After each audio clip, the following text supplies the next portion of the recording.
Commander Hyunwoo Park stood on the bridge of the starship Indomitable Spirit, watching the massive space station grow larger on the main screen. Nexus Prime looked like a giant wheel spinning slowly in the darkness of space. Lights dotted its surface like tiny stars. After 30 years of listening to alien radio signals from Earth, humanity was finally going to meet their galactic neighbors. "Sir, we're getting a signal from the station," said Lieutenant So-Young Kim from her position at the communications panel. Her fingers moved quickly over the controls as she worked to translate the incoming message. "They're speaking in the common galactic language. They want us to dock at Port 7. Hyunwoo nodded. "Take us in, Captain Lee." Captain Dongmin Lee, the ship's pilot and tactical officer, guided their vessel toward the docking port. His hands were steady on the controls, but Hyunwoo could see the tension in his shoulders. They all felt it. This moment would change everything for humanity. Ambassador Ji-hee Choi walked up to stand beside Hyunwoo. She wore her best diplomatic uniform, dark blue with gold trim that represented Earth. "Are you ready for this, Commander?" "As ready as anyone can be for first contact," Hyunwoo replied. "We've studied their language for years. We know their basic customs. We're bringing gifts and peaceful intentions." "And if they're not peaceful?" Dongmin asked without looking away from his controls. "Then we learn that quickly and get home to warn Earth," Hyunwoo said. The ship shuddered slightly as it connected to the docking port. Green lights appeared on the control panel, showing that the connection was secure and that air was flowing between the two vessels. "Atmosphere is breathable," So-Young reported. "Temperature and pressure are within human, normal ranges." Ji-hye picked up a small bag containing gifts from Earth, art, music, and samples of human culture. "Let's go make history." The four humans walked through their ship's corridors to the airlock. Hyunwoo had chosen his team carefully. So-Young was their best linguist and also trained in alien biology. Dongmin was not just their pilot but also their security expert. Ji-hye had spent her entire career preparing for this moment, studying every piece of alien communication they had intercepted. The airlock opened with a soft hiss. Beyond it was a corridor that looked strange to human eyes. The walls curved in ways that seemed to flow like water. Soft blue lights provided gentle illumination. The air smelled clean but different, like flowers they had never encountered. Two aliens waited for them in the corridor. They were tall and thin, with pale gray skin that seemed to shimmer slightly. Their faces were long and narrow, with large eyes that held no warmth. They wore robes that shifted color from blue to green as they moved. "I am Ambassador Ji-hye Choi, representing the people of Earth," Ji-hye said, in carefully practiced galactic common language. She bowed slightly as their research suggested was appropriate. "I am Sub-Arbiter Velnash," said one of the aliens. Its voice was musical but cold. "You will come with us to the council chamber. High Arbiter Velthos wishes to speak with you." The aliens turned and walked down the corridor. The humans followed, looking around at their surroundings. The station was clearly very advanced. Panels in the walls glowed with information in languages they couldn't read. Other aliens passed them in the corridors, some floating rather than walking, others that looked like living crystals, and creatures that seemed to be made of liquid metal. "Amazing," So-Young whispered. 12 different species, just like our, intelligence suggested. The council chamber was a vast room with a high ceiling that seemed to show the stars outside. 12 different seating areas were arranged in a circle, each designed for a different type of alien body. At the center sat the largest chair, occupied by what was obviously the High Arbiter. Velthos was bigger than the other aliens they had met. His skin was darker gray, almost black, and he wore robes of deep red. When he looked at the humans, his large eyes showed no curiosity or welcome, only cold calculation. "So," Velthos said, his voice echoing in the large chamber, "these are the creatures from the small world at the edge of our territory." "We come in peace," Ji-hye said, stepping forward. "We bring greetings from the people of Earth and hope to establish friendly relations with the Galactic Council." Several of the other aliens made sounds that might have been laughter. Velthos held up one long, thin hand for silence. Peace, he repeated. How refreshing. Most new species beg for mercy when they first meet us. You seem to think you have a choice in what happens next. Hyun-woo felt his stomach tighten. This was not going as they had hoped.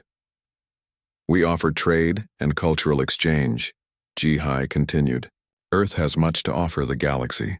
Our music, our art, our science. Your science, Velthos said with amusement. You barely managed to build one ship capable of faster-than-light travel. Your weapons are primitive. Your population is small and scattered across one world. What could you possibly offer that we would want? Perhaps we should explain what we want from you, Velthos continued. Your species will provide workers for our mining colonies.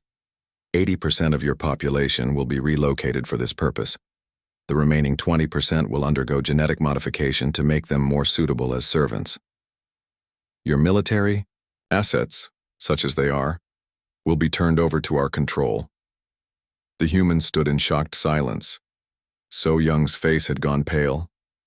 Dongmin's hand moved instinctively toward where his sidearm would be if he were carrying one. Hyun-woo felt anger, rising in his chest. Those terms are unacceptable, Ji-hai said, her diplomatic training keeping her voice steady. What you're describing is slavery and genocide. Those are primitive concepts, Velthos replied. We call it efficient resource management. Your species will serve a useful purpose in our empire, rather than wasting resources on your insignificant world. And if we refuse? Hyun-woo asked, stepping up beside Ji-hai. Refuse? Velthos seemed genuinely amused. Commander Park of Earth, you seem to misunderstand your situation. This is not a negotiation. This is notification of what will happen. Your compliance is expected, not requested. Around the chamber, the other alien species watched silently. Some seemed bored. Others appeared to be studying the humans, like specimens in a laboratory. We will not accept these terms, Ji-hai said firmly. Our people will not be enslaved. Velthos stood up from his chair. He was even taller than they had realized, nearly 3 meters in height. Your people will learn compliance through pain. Sub-Arbiter Velnash, place these creatures in detention. Signal the fleet to begin the demonstration. What demonstration? Hyun-woo demanded. The destruction of several of your major cities, Velthos said casually. Starting with the one you call New York. Once your leaders see what happens to those who defy us, they will be much more reasonable. Velnash and several other aliens moved toward the humans, but Dongmin was already backing toward the door, his hand on his communicator. Run, he said quietly. What happened next was chaos. Dongmin activated a small device on his belt that released a cloud of smoke into the chamber. So Young grabbed Ji-hai's arm and pulled her toward the exit. Hyun-woo drew his sidearm. They had been allowed to keep their weapons as a diplomatic courtesy, and fired several shots over the aliens' heads. The 4 humans ran through the corridors of the station. As alarms began to sound, behind them they could hear Velthos shouting orders in various alien languages. The ship, Hyun-woo yelled as they ran. Get to the ship. They reached their vessel just as the docking clamps began to release automatically. Dongmin threw himself into the pilot's seat and started the engines while the others strapped themselves in. They're trying to trap us, he said through gritted teeth. The docking bay doors are closing. Can we make it? Ji-hai asked. We're about to find out. The indomitable spirit shot forward just as the massive doors began to swing shut. They scraped against the ship's hull with a sound like thunder, but they made it through into open space. Get us out of here, Hyun-woo ordered. Maximum speed back to Earth. What about their fleet? So Young asked. The demonstration they mentioned? Hyun-woo's face was grim. We have to warn Earth. They're going to attack our cities. As their ship jumped to faster-than-light speed, racing toward home, Hyun-woo realized that humanity's dream of peaceful contact with alien civilizations was over. They had just declared war on an empire that spanned the galaxy. The question now was whether Earth would survive long enough to fight back. The emergency alarm echoed through the halls of the Global Defense Command Center deep beneath the Rocky Mountains. President Min Ho-yoon stood in the main control room. watching dozens of screens that showed the night sky over Earth. Red dots were appearing at the edge of their solar system, alien ships, just as Commander Park's desperate message had warned. "How long do we have?" President Yoon asked. General Tae-hyun Shin studied the tracking data. "Their ships are fast, maybe 6 hours before they reach Earth orbit." "Then it's time," the president said. He turned to face the room full of military officers and scientists. "Activate Project Cerberus."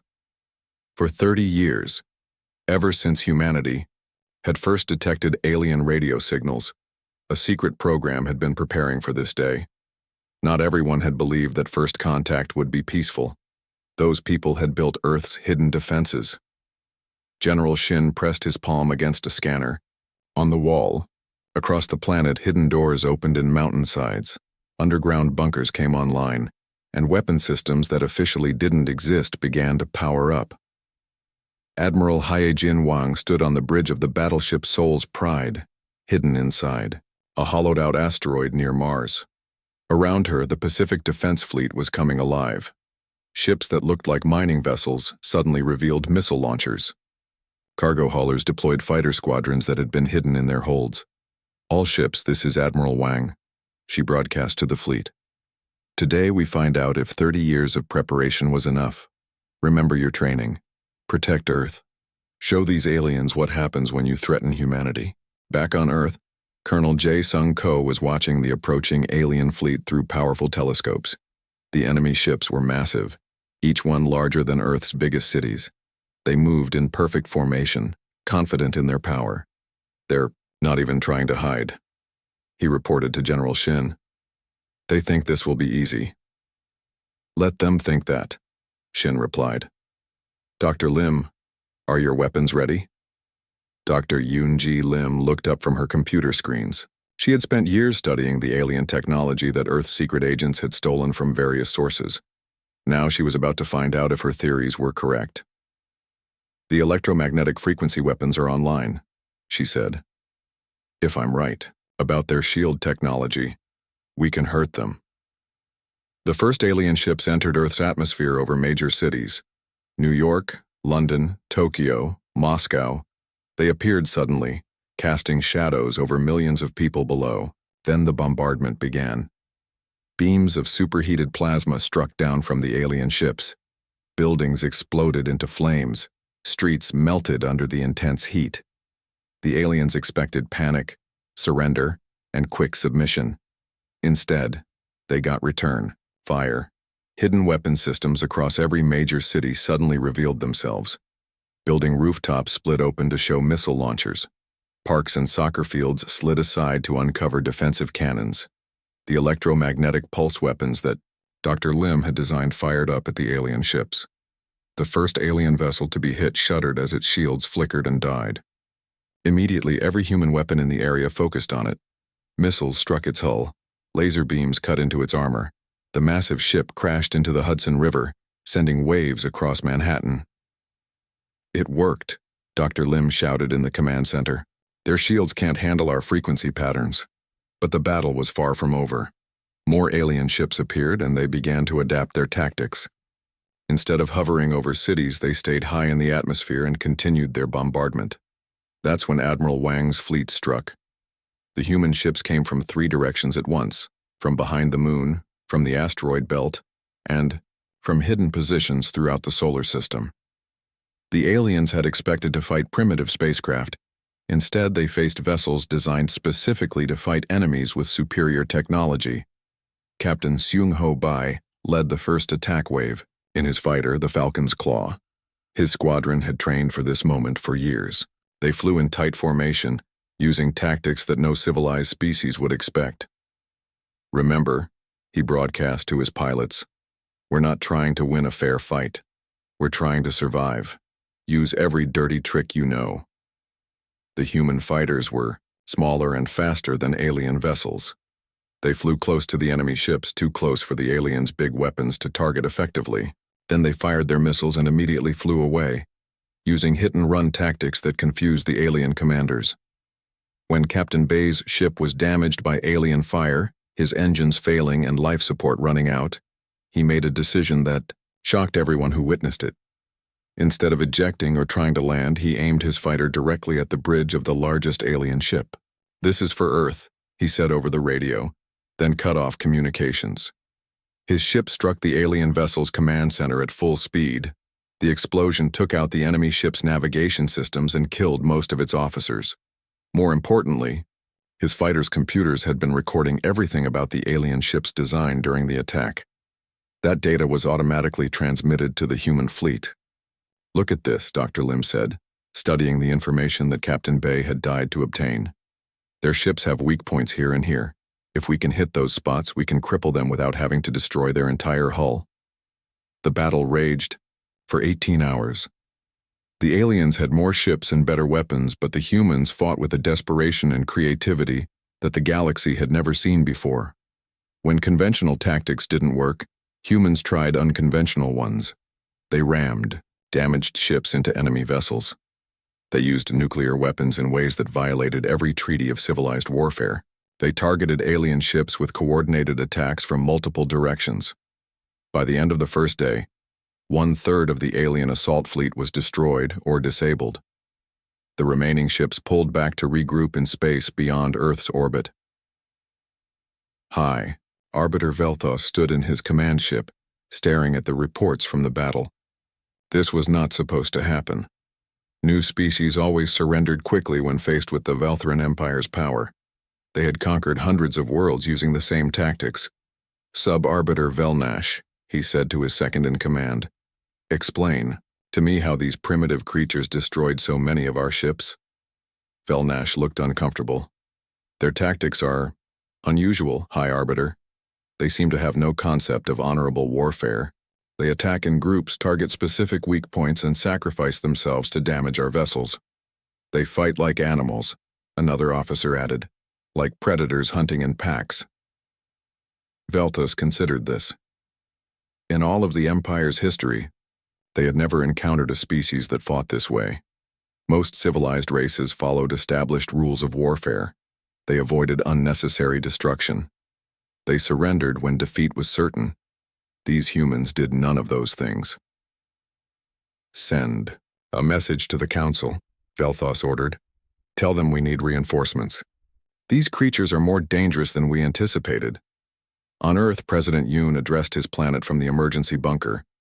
Cities were damaged, millions of people had been evacuated, but humanity had survived its first major battle with an alien empire. "Today we learned that we are not alone in the universe," he said to the cameras. "We also learned that not all of our galactic neighbors are friendly, but we showed them something important. We showed them that Earth will not surrender. We will not be enslaved. We will fight for our freedom with everything we have." General Shin was already planning the next phase of the war. "They'll be back," he told his staff, "and they'll bring more ships next time." "Then we'd better be ready," Admiral Wang replied. "We've proven we can hurt them. Now we need to prove we can beat them." In her laboratory, Dr. Lim was already working on improvements to their weapons. The alien technology they had captured during the battle would help her understand their enemies better. Every ship that humanity destroyed or damaged provided more information about Velthran technology. "They made a mistake," she said to her assistant. "They thought we would be easy to defeat because we're young and primitive. But being young means we can learn fast. Being primitive means we're willing to do things they won't expect." As night fell over the damaged but still free Earth, humanity began to prepare for a war unlike any the galaxy had ever seen. They had woken up something that the Velthran Empire didn't understand. A species that had evolved not as peaceful farmers or traders, but as hunters who never gave up once they had chosen their prey. The aliens had wanted to make an example of Earth. Instead, they had created their worst nightmare, an enemy that would not stop, would not surrender, and would learn from every mistake until they found a way to win. The war for humanity's survival had begun. 6 months after the first battle, Lieutenant Young-Soo Kang crouched in the ruins of what used to be a beautiful alien city. The Velthran colony world of Kepler 442b had fallen to human forces 3 weeks ago, but the real work was just beginning. Around him, His unit moved like shadows through the wreckage. They called themselves the Ghost Wolves, and they had learned to fight the aliens in ways that no civilized species would consider. They wore armor made from salvaged alien materials. They carried weapons that combined human engineering with stolen Velthron technology. Target approaching, whispered Corporal Bo-Ram Lee through their communication system. Single alien patrol, 4 soldiers. Young-Soo made hand signals to his team. They had practiced this 100 times. The aliens walked past their hiding spot, completely unaware that death was waiting for them. The humans moved with perfect coordination. 4 quick strikes, 4 bodies hitting the ground, no sound that would alert other patrols. Strip them for intelligence, Young-Soo ordered. Take their weapons and communication devices. Leave the bodies where other aliens will. Find them. This was psychological warfare at its most basic level. The aliens were not used to being hunted. On every world they conquered, the local species either surrendered or fought in open battles. They had never faced an enemy that stalked them through, their own cities that killed their soldiers and vanished like ghosts. Back on Earth, Dr. Haewon Park worked in her laboratory deep inside Cheyenne Mountain. She was Commander Hyunwoo Park's younger sister, but where he fought in space, she fought in the realm of science and technology. The alien neural interface is responding, she told her team of researchers. We're actually getting data from their computer systems. This was the discovery that would change everything. Human brains, it turned out, could connect with alien technology in ways the original designers had never intended. While alien species needed special training and genetic modification to use their own advanced systems, humans could simply plug in and start learning. It's like their technology recognizes us as a compatible species, said Dr. Min-Soo Chen, one of her assistants. But that's impossible. We evolved on completely different worlds. Maybe, Haewon replied, or maybe there's something about human neural patterns that's more adaptable than we thought. Whatever the reason, humans could now access Velthron databases, control their ships, and use their weapons against them. Every piece of alien technology that fell into human hands became a new weapon in their arsenal. The breakthrough came when Sergeant Bo-Ram Lee's unit captured a Velthron intelligence officer alive. The alien had been injured in a human attack on a supply depot and was unable to escape with his retreating forces. I will tell you nothing, the alien said in his musical voice when they brought him to the interrogation facility. The Empire does not negotiate with primitives. We're not asking you to negotiate, said Junho Nam, the human intelligence specialist assigned to the case. Junho spoke 17 different languages, including 4 alien dialects he had learned from captured communications. We're just going to have a conversation. What followed was not torture in any traditional sense. Instead, Junho used a combination of psychology and technology that the aliens had never encountered. He connected the prisoner to one of their own truth-reading devices, but used human neural interfaces to bypass the normal safeguards. Within hours, they knew everything about Velthron military organization, their supply chains, and most importantly, the tensions within their empire. 12 species, Junho reported to Admiral Park, who had been promoted after the successful defense of Earth. But they're not all happy about being ruled by the Velthrons. At least 4 of them joined the Empire because they were conquered, not because they wanted to. This intelligence changed human strategy completely. Admiral Park gathered his top commanders for a meeting that would reshape the war. We've been thinking too small, he told them. We've been fighting this like it's us against the entire galaxy, but it's not. It's us against one empire that rules through fear. Captain Seo Jin-Yu, who had become famous for her daring raids on alien supply lines, leaned forward. What are you suggesting, sir? Operation Wildfire, the Admiral replied. Instead of just defending ourselves, we start targeting their infrastructure. Their supply worlds, their communication networks, their breeding facilities. We make them understand that being part of their empire is more dangerous than fighting against it. The plan was ambitious and completely ruthless. Human forces would spread across 3 star systems, attacking targets that previous galactic wars had considered off-limits.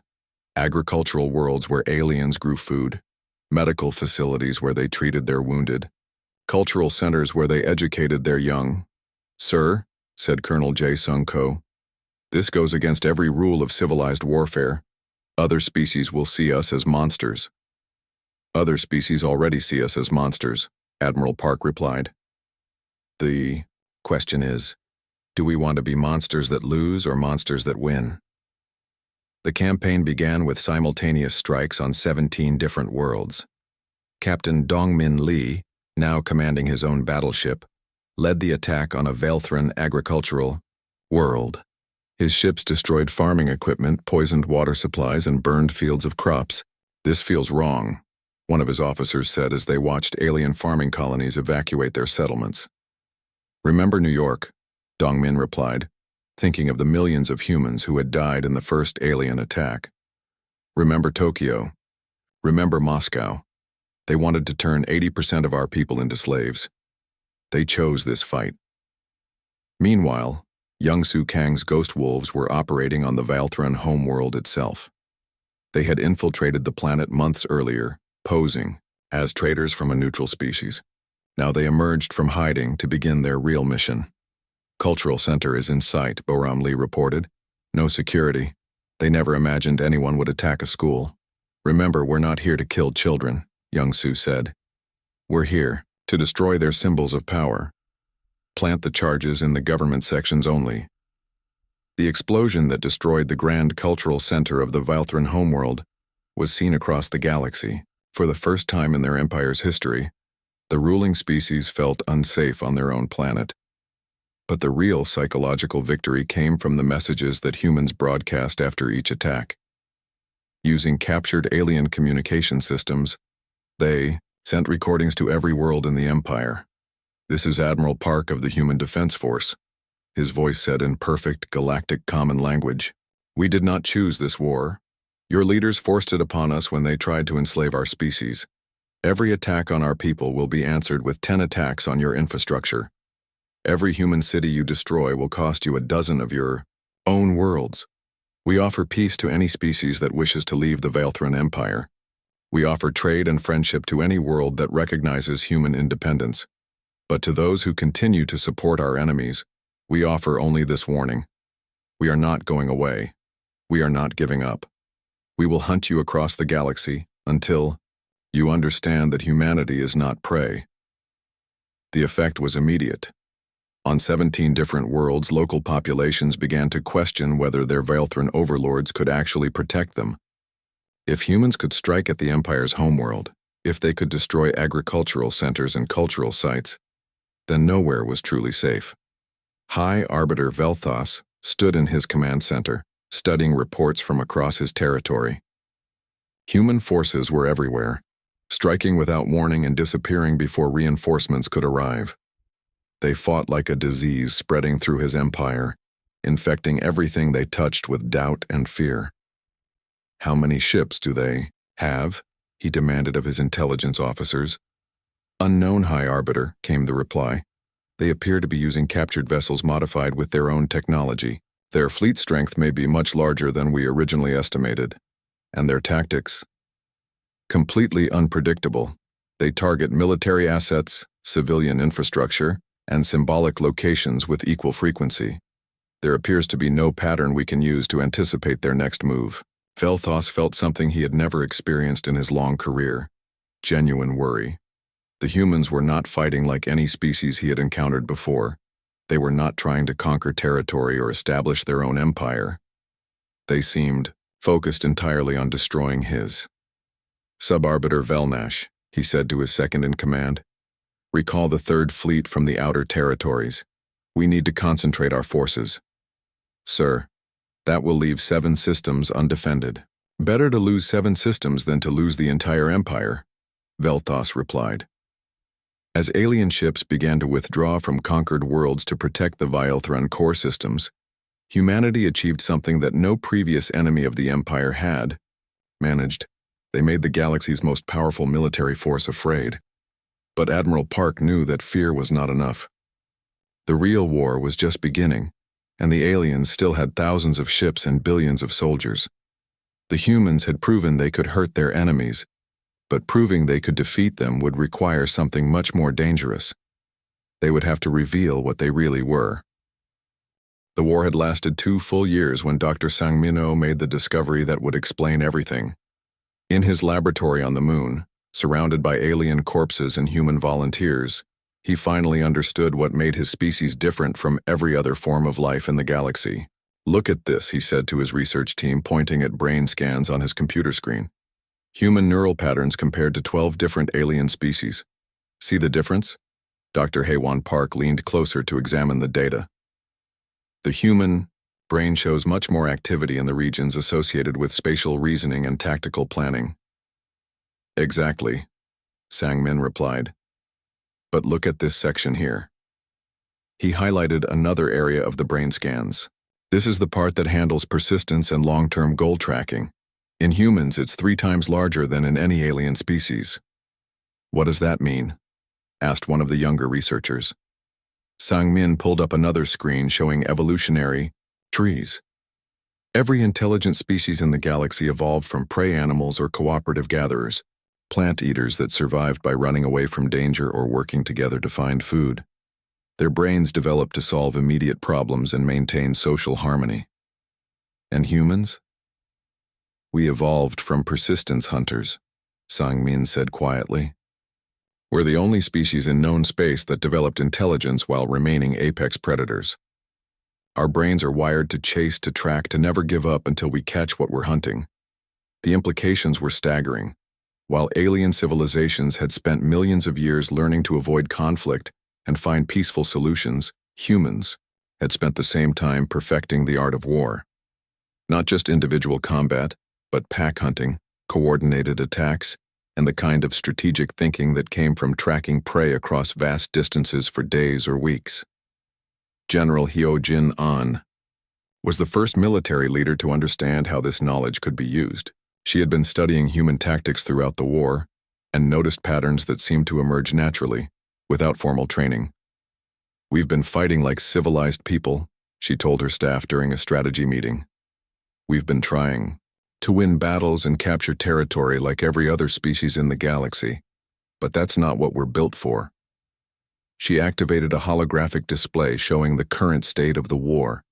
Human forces were scattered across dozens of star systems, engaging in hit-and-run attacks against Velthran positions. Instead of seeking decisive battles, we should be doing what humans do naturally, wearing down our prey until it can't run anymore. This became known as Persistence Protocol. Human forces stopped trying to hold territory or protect specific locations.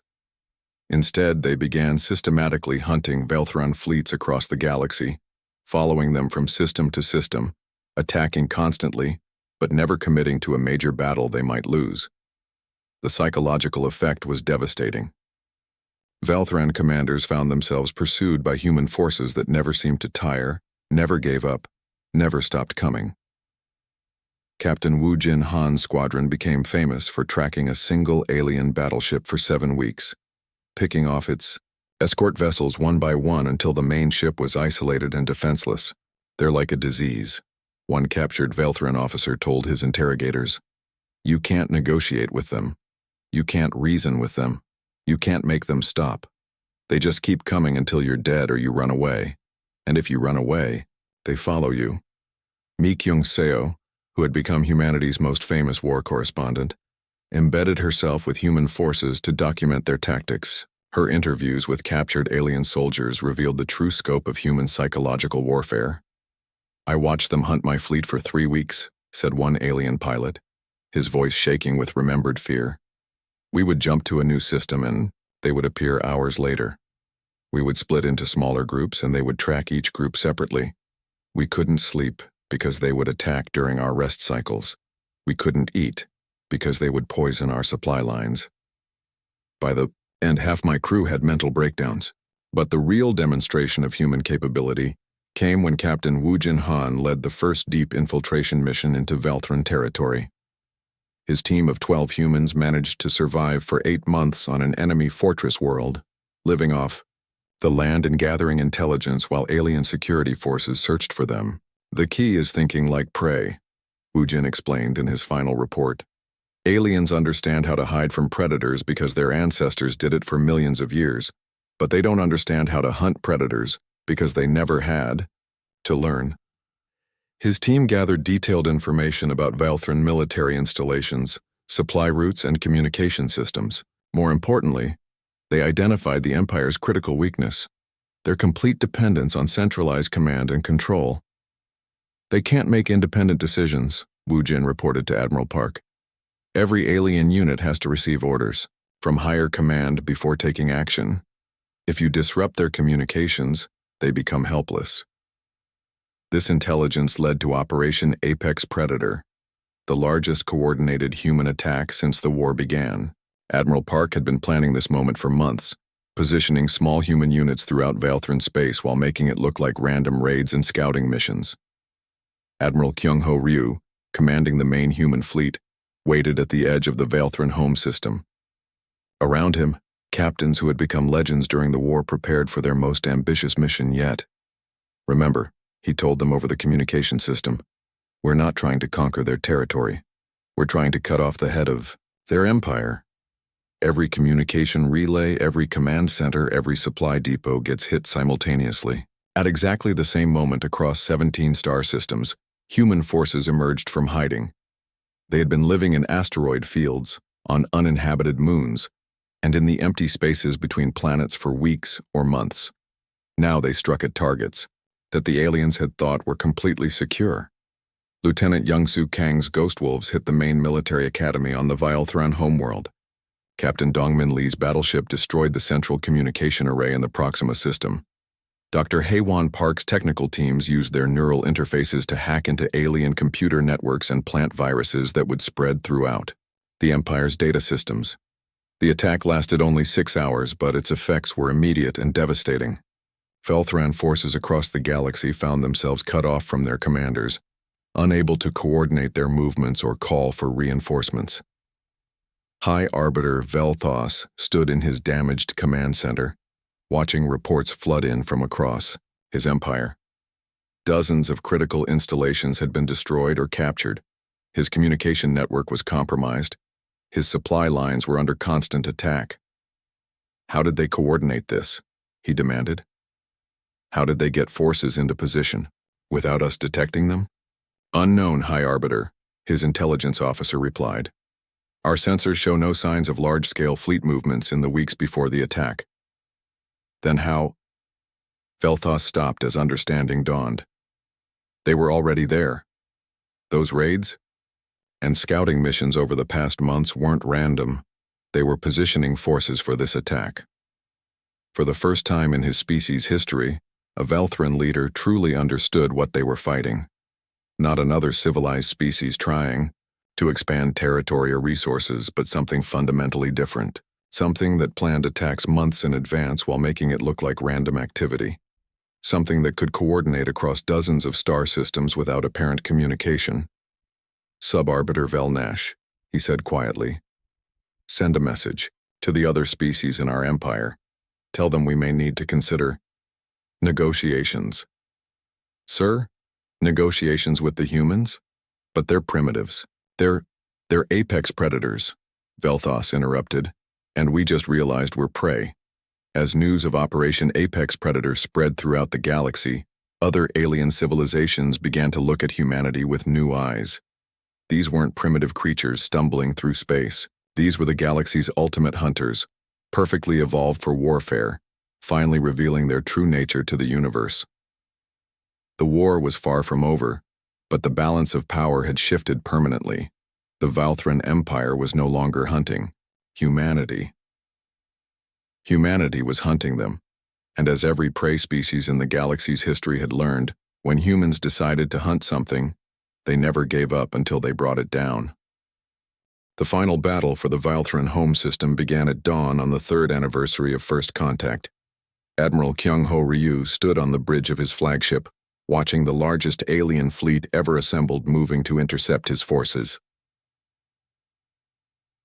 High Arbiter Velthos had gathered every ship, every weapon, every soldier that remained loyal to his crumbling empire. Over 3,000 vessels formed defensive lines around the Valthran homeworld. It should have been an impossible force for the humans to defeat. But the humans were no longer the same species that had sent a single diplomatic ship to Nexus Prime 3 years ago. They had evolved during the war, becoming something that the galaxy had never seen before. "Sir, we're detecting multiple surrender signals from ships in the alien fleet," reported Lieutenant So-Young Kim, now serving as Admiral Ryu's communication officer. "Ignore them," Ryu replied. "Continue the attack. Any ship that truly wants to surrender can disable its weapons and withdraw from the battle zone." This was the new reality. Human forces had become so feared that alien crews would rather surrender than fight them. But Ryu knew that Vel'Thos would never allow a mass surrender. The High Arbiter would execute any of his own people who showed weakness. The human fleet moved forward in a formation that looked chaotic to alien observers, but followed a pattern as old as humanity itself. They attacked like a pack of wolves, with some ships drawing enemy fire while others struck at weak points in the alien formation. But the real victory didn't come from the space battle. It came from a single transmission broadcast across the entire Velthran Empire. In Sukcho had once been a diplomat like Ji-Hee Choi. Now she was humanity's master of psychological warfare. For months, her teams had been intercepting and recording private communications between Velthran commanders. Today she revealed what they had discovered. "Citizens of the Velthran Empire," her voice said in perfect galactic common language, "your leaders have been lying to you." The transmission showed recorded conversations between High Arbiter Vel'Thos and his generals. In the recordings, Vel'Thos discussed sacrificing entire worlds populated by non-Velthran species to protect his own people. He called the other species in his empire expendable resources and ordered attacks on refugee ships carrying alien civilians. "While telling you that all species in the empire are equal," Insuk continued, "your High Arbiter has been treating non-Velthran populations as shields to protect Velthran worlds. The mining colony massacres on Kepler 438b, ordered by Vel'Thos to deny resources to human forces, even though it meant killing millions of innocent Zephyrians. The effect was immediate. Ships in the alien fleet began turning their weapons on each other. The Zephyrian contingent, learning that their civilian population had been deliberately sacrificed, opened fire on their former Velthran allies. The crystalline Altarians, discovering that their sacred sites had been destroyed to deny them to humans, withdrew from the battle entirely. "This is Admiral Park of the Human Defense Force," came another voice over the communication system. The original commander who had escaped from Nexus Prime was now the highest-ranking human military officer. "We offer safe passage to any non-Velthran vessel that wishes to leave this battle. Humanity has no quarrel with species that were forced into this empire against their will." Within hours, the massive alien fleet had dissolved into chaos. Species that had been forced to fight together for centuries turned on their oppressors. The Velthran ships found themselves outnumbered by their former subjects. High Arbiter Vel'Thos watched his empire collapse in real time. "How did they know?" he demanded of his intelligence officers. "How did they intercept our secure communications?" "The human neural interfaces," came the reply. "They can access our technology in ways we never imagined possible. They've been reading our private messages for months." Vel'Thos felt something that no Velthran leader had experienced in over 1,000 years: complete and utter defeat. Not just military defeat, but the destruction of everything his species had built. "Send a message to the human commander," he said quietly. "Tell them I wish to discuss terms of surrender." "Sir, we still have over 800 ships. We could fight." "What?" Vel'Thos interrupted. "Half our fleet is in rebellion. The other half is too terrified to engage human forces effectively. It's over." The meeting took place on a neutral station orbiting the Velthran homeworld. President Soo-Jin Lee, who had replaced Min Ho-yoon after his death in an alien bombing, led the human delegation. With her came Admiral Park. General An and Dr. Sangmin O. Vel'Thos looked older than his years, his gray skin now almost white with stress and exhaustion. Around him sat the representatives of what remained of his government. "What are your terms?" he asked simply. President Lee studied the alien leader who had tried to enslave her species. "Complete dissolution of the Velthran Empire. All member species will be given the opportunity to form their own governments or join new alliances as they choose." full reparations for damages caused to Earth and her colonies, and most importantly, a guarantee that no Valthran ship will ever again enter human space without explicit permission. And what happens to my people? They will be allowed to return to their homeworld and live in peace, provided they never again attempt to build an empire based on the subjugation of other species. Velthos was quiet for a long moment. You could destroy us completely. Your species has the power to eliminate the Valthran people entirely. Why don't you? President Lee glanced at Dr. Sang-min, who had spent years studying what made humans different from other species. Because we're predators, not monsters, she replied. Predators kill to survive, to protect their territory, to feed their families. Once the threat is eliminated, the killing stops. Other species in the galaxy will not see the difference. Other species in the galaxy will learn to deal with the new reality, Admiral Park said. Humanity is not going away. We're not retreating. Back to Earth. We've claimed our place in the galactic community and we intend to keep it. The formal surrender was signed 6 hours later. The Valthran Empire, which had ruled dozens of star systems for over a millennium, ceased to exist. But the real change in galactic civilization had only begun. Captain Do-hyun Kim, So-young Kim's younger brother, commanded the first human exploration fleet to venture beyond the former Valthran territories. His ships encountered species that had never seen humans before, civilizations that had only heard rumors about the creatures that had destroyed the galaxy's most powerful empire. This is Captain Kim of the Earth vessel Horizon Walker, he broadcast, to an alien space station at the edge of known space. We come in peace, seeking trade and friendly relations with your people.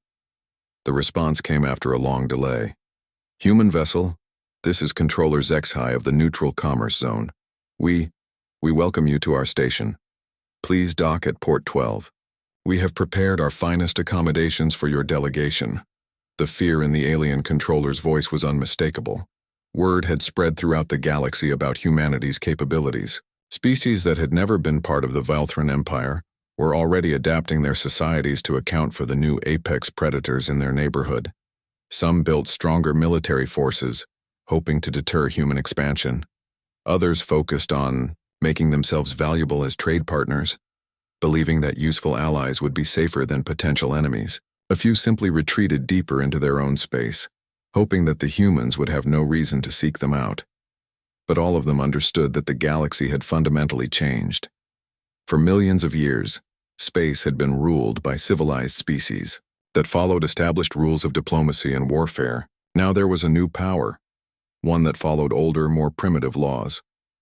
Back on Earth, President Lee addressed her people from the rebuilt United Nations building in New York. 3 years ago, we reached out to the galaxy in friendship, she said. We were met with threats of slavery and genocide. Today we are the masters of our own destiny and the guarantors of our own freedom. Some will say that we have become the very thing we fought against, a dominant power that rules through fear. But there is a difference between ruling through fear and being feared because you refuse to be ruled. Humanity offers trade, friendship, and cooperation to any species that approaches us with respect and honest intentions. But to those who threaten our people, our worlds, or our freedom, we offer this promise. You will discover that we are very good at hunting, and we never give up once we have chosen our prey. As her speech was broadcast throughout human space and beyond, alien civilizations across the galaxy listened carefully to every word. They were learning the most important lesson in the new galactic order. Humans were not interested in conquest or empire building.